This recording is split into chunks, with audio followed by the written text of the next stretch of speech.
everyone. Welcome back to Rehanna's Cuisines. Today is going to be a quick tutorial on how to show you, showing you how to make a glaze for donuts.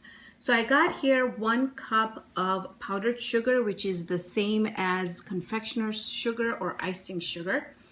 And to that, what I'm going to do is I'm going to start off by adding about a tablespoon of milk and stirring it.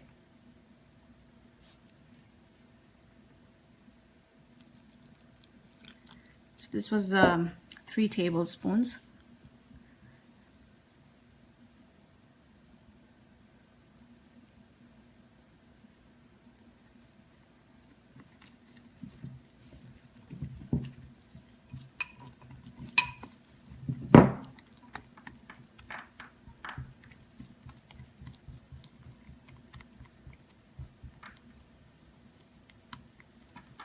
To this, I'm also going to go ahead and add about 1/4 of a teaspoon of fresh vanilla, which I use the Madagascar vanilla bean paste, which has no alcohol in there, and a pinch of salt.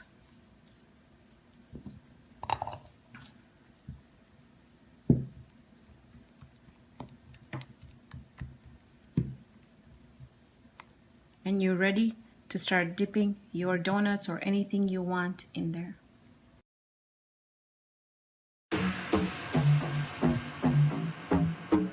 Hey guys, today we're making a delicious treat called tangkolo.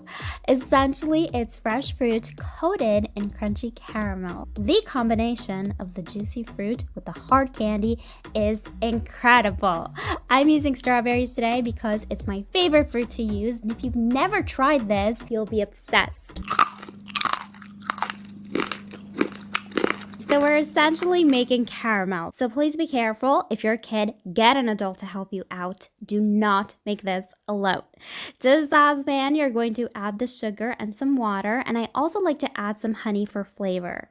Your pan should be over low heat. Do not stir this mixture or it may crystallize. You can, however, gently swirl the pan, and as soon as the majority of sugar has dissolved into the water, you can turn your flame to medium and bring this to a boil. If you're new to my channel, make sure to subscribe and click that bell. I post new videos every week. Now, if you have a thermometer, you want the temperature to reach 150 degrees Celsius or 300 Fahrenheit, also known as the hard crack stage on your thermometer. This is going to take anywhere between 8 to 10 minutes. It really depends on your flame. Now, if you don't have a thermometer, what you can do is cook this to a slightly, and I mean slightly higher temperature, and you'll know it's ready because the mixture will turn a slight amber color.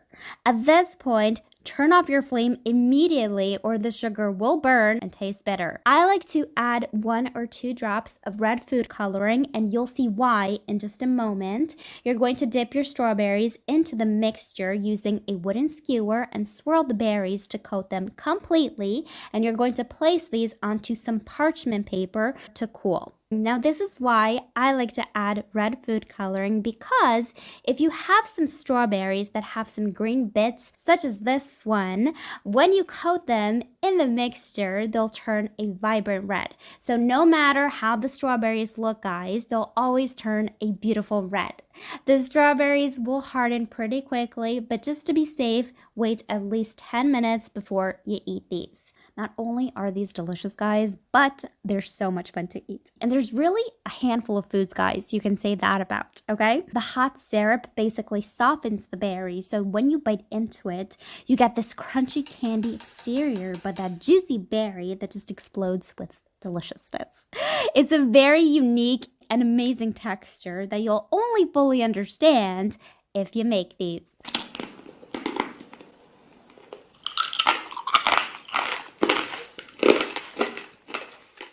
Hey guys, I'm John Setzler. Welcome back to Atlanta Grill Company. Today we're going to fire up one of the Kamado Joe classics, and we're going to make some sweet citrus glazed pork tenderloins. So let's get started.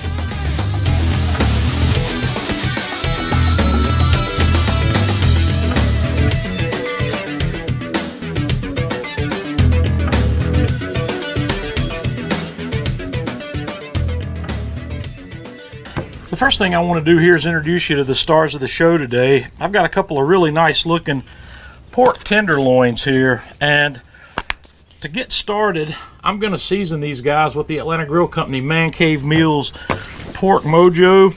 I'm just going to get a nice liberal coat all the way around, and once I have that nice coat on here, you can go straight to cooking from this point, but I like to let this seasoning, especially with the salt in here, go to work on this meat. So I'm going to wrap these guys up in plastic and let them live in the refrigerator for a few hours, or you can go up to overnight with that. The next thing I want to do here is make my sweet citrus glaze that we're going to use on this. So I'm going to start with a small saucepan, and I'm going to add a cup and a half of orange juice. I've got 1 cup of brown sugar, and I've got a half of a cup here of orange marmalade, and then I've got a 1/4 of a cup of honey. I've got a half a cup of Grand Marnier. You can use triple sec if you like, and then I've got to put in about a tablespoon or so of Dijon mustard,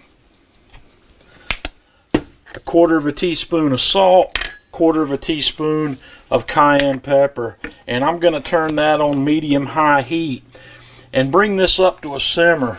And once that comes up to a slow simmer, I'm going to back the heat down a little bit, and we're going to let that simmer until it thickens up a little bit. After about 30 minutes or so, this stuff has reduced enough and thickened enough that I'm happy with the consistency of that. So I'm going to turn the heat off and take that off the burner and just put the lid on it, and we're going to hold that aside for now. I used a charcoal chimney to light up some charcoal to get going, and I'm using the Kamado Joe Classic 3 with the heat divider in the firebox there, and I'm going to set one of my Half Moon grill grates directly over that fire, and I'm going to set the other half on the upper side up here. And to get started, I've taken some of my sauce that we made and I've put it in a pan that we're going to use as we cook. So I'm going to give this grill just a few minutes to warm up here, and then we're going to put our tenderloins on. Okay, I have unwrapped my tenderloins. We're going to put these down here on the grate and start getting some sear on these guys. So I'm going to put them both over the direct fire, and we're going to turn these fairly frequently.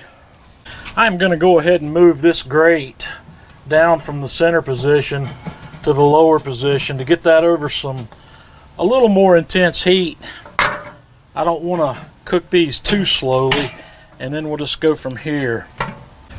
And as these guys are cooking, I don't want to let them sit too long in one spot. I want to keep these guys turning. I don't want to get too much char built up on the outside, because we are going to put a little bit of this glaze on here as we go.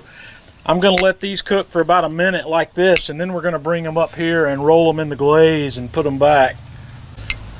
Okay, and from here I'm just going to pick these guys up, bring them up here into my pan with the glaze in it, and just put them in there, kind of turn them in the glaze, and then bring them back down onto the grate. This is a great way to build flavor. We'll let them cook just a little longer. We'll keep turning them and keep rolling them in the glaze. And as you can see, as we do this, we're developing some really nice color, some really nice crust, and a really nice little char on the outside of these tenderloins. So just keep on doing this rotation. Bring them up into your glaze, roll them in it, and bring them back down over the fire. And just keep doing that until you're happy with what the outside of these look like. Okay, I'm about at a situation here where I'm happy with what the outside of these guys look like. So I'm going to bring them up over here onto the indirect side of the grill, and I'm going to keep on cooking these until I've got my internal temperature up to my preference on these, which is about 135, and I will close the lid during this part of the process. Okay, we're still cooking along. I even tossed a little chunk of hickory in there to make a little smoke, and we'll take some of this glaze that we've got left behind, drizzle it right over the top of these guys while they finish up. It's not going to be too long now. Okay, after just a few more minutes, these guys are ready. They're temping about 130 degrees, so I'm going to get these off the grill and let them rest for a few minutes. Okay, I've let these rest for a few minutes, so I'm going to slice these guys. I'm going to slice one of these open. I'm going to slice it on the bias here. And man, those look delicious. They smell absolutely amazing. I wish you could have a smell of this. Let me just pull one of these guys and have a look at that. That's perfect medium rare pork tenderloin, and what I'm going to do is kind of spread that out just a little bit there, and we're going to give it a little drizzle with some of that sauce we reserved. And guys, that's a beautiful pork tenderloin, so you're going to have to give this a try.